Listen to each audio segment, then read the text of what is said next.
और अपनी welfare society निरंतर वृक्षारोपण जो कर रही है वो सीड बॉल्स के माध्यम से कर रही है। और सीड बॉल्स जो है हम निःशुल्क बांटते हैं सभी को, कभी भी कहीं भी।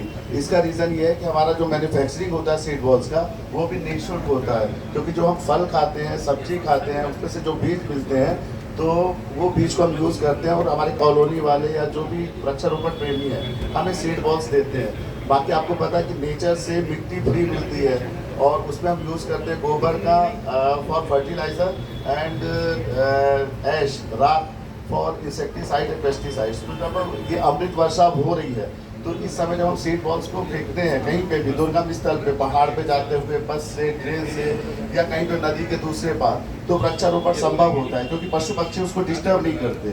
और सबसे बड़ी बात होती है कि सबसे पहले इसमें रूट डेवलप होता है, फिर स्टेम डेवलप होता है, तो लीव डेवलप होता है। तो डेट्स वाई वो रूट्स के कारण हमेशा सर्वाइव में रहता है। और जब हम पौधे लेके जाते हैं वृक्षारोपण करते हैं तो उसमें सर्वाइवल रेट 25 से 30% होता है, क्योंकि जब पौधों का हवा और पानी बदलता है तो पौधे का सर्वाइवल थोड़ा सा पॉसिबल नहीं होता।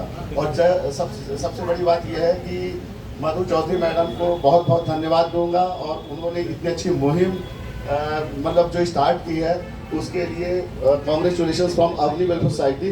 और सबसे बड़ी बात उन्होंने ये लिखी है कि वृक्षारोपण करिए लेकिन उसकी देखभाल करिए, देखभाल सबसे ज़्यादा ज़रूरी है। तो जब हम कभी भी वृक्षारोपण करते हैं तो हम किसी गार्ड को उसके नाम पे वृक्षारोपण की उसकी रिस्पॉन्सिबिलिटी दे देते हैं, सिक्योरिटी गार्ड को, सब्जी वालों को, या जहाँ पे भी जो कॉलोनी में होते हैं उनके नाम पे हम एक रिस्पॉन्सिबिलिटी दे देते हैं। तो इस कारण क्या होता है कि जो वृक्षारोपण करके जाते हैं उसको रेगुलर जो होता है देखभाल करने वाला होता है, उसकी एक आस्था उससे जुड़ जाती है कि ये मेरा वृक्ष है, तो उसका केयर करते हैं। और care is more important, plantation is important but care is more important. तो कहते हैं ना कि मारने वाले से बचाने वाला श्रेष्ठ होता है, भगवान बुद्ध ने बोला था। तो तथागत की वाणी याद आ गई और यही बोलूँगा कि एक किशोर का एक छोटा सा अंतरा है वो गाना चाहूँगा।